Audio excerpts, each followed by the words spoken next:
All right, so we are gonna start. We're gonna walk through all the exercises with Molly from the first time we interact with her when we first come out to let her out of her crate, and then some of the things that we do as we move forward. So when she's in her crate and you haven't seen her in a while, and you're coming to let her out, this is the time where she's gonna be the most excited and most jumpy. So we're doing a lot of management at this stage. We're going to make sure that she does not barrel out of the door.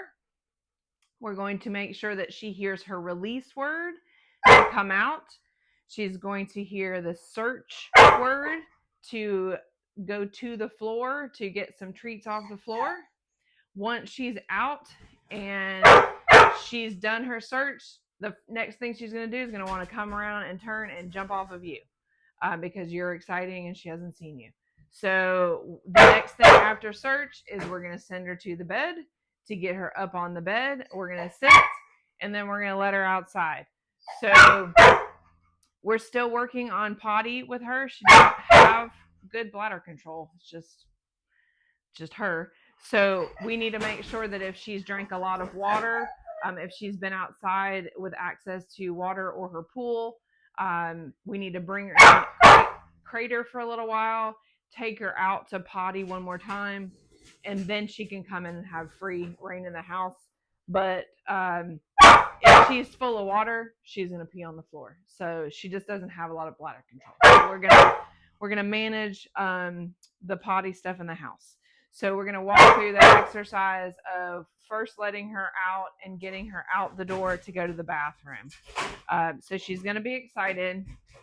So the first thing I want around your crate, I want you to have some treats up on the counter, easy access, because in and out of the crate is going to involve treats. So this is a good time that you can give her some bigger treats. As opposed to when we're training little tiny treats, because when we do a lot. So put your treat bag up here on the counter. So this is going to be here. I'm going to grab like 3 or 4 treats. Okay. So the first one is going to be getting to her when she's not normally this excited barking. Hey, that's enough. Thank you. The first one is going to be at the door, that we're going to be able to open the door and shove a treat in there. Molly, can we stop? I'm trying to talk. Thank you. So we're going to open the door, shove a treat in. So this is desensitizing her, just barreling out the door. So open the door, shove a treat in there, close the door back, stand up. So I want you to practice this once or twice every time you let her out of the crate. Once she comes out, all done. She's going to be released out, throw the treat on the floor, search. That gets her on the floor. We still got a couple more treats. We're going to send her to the bed. When she jumps up on the bed, she gets a treat. Then we're going to touch the door. She has to stay on the bed until we release her and she gets to go outside. Got my treat in my hand. I'm going to put my hand on the latch. I'm going to open it, shove food in there. So what this is doing is desensitizing the opening of the door. The opening of the door does not mean come out. So we can do it once. When you get in a groove every now and then, you don't have to do it every time. But I want you to keep this door desensitized. It does not mean you come out when I open the door. Open the door, you get good things inside. It makes her want to stay inside. So we want to release her, not release her until she hears that release word. So opening that door is not a release. So the next thing we're going to do is all done, search, and we're going to get her on the ground. If she comes around and wants to jump back up, search.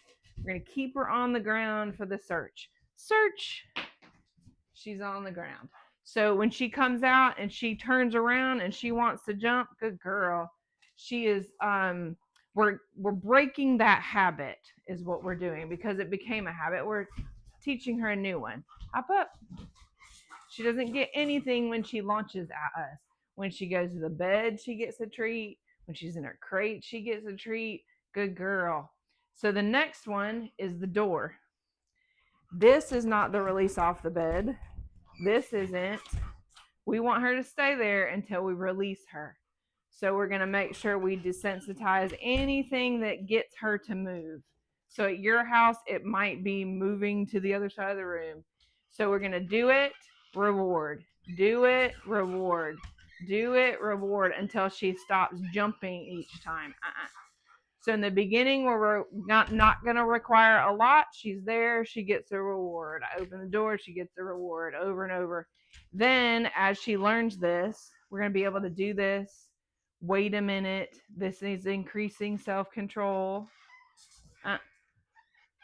If she starts to get up, is a correction, or you move into her space and it puts her back. So if she starts to get up, you don't have any more treats, but you need her to stay there. Either or walking into her space. So this right here is a mental exercise. The longer she has to stay there and pay attention, the harder this is. So we want to really increase her self-control by practicing things. Good. And then when we're ready, all done. And out she goes. So she's going to go out and potty. Once she potties, then we can have her sit at the door again, and then she can come back inside and we can do inside activities with her. If she's left outside for a long time and then you let her back in, she's going to pee on the floor, because while she was outside, yes, she peed once, but she also refilled at the baby pool usually, or the dog bowl, because she likes to drink a lot of water when she's outside. So just know the rule of thumb for having her inside is that she needs to go outside and potty really fast and then come right back in. And then she'll be good to work inside.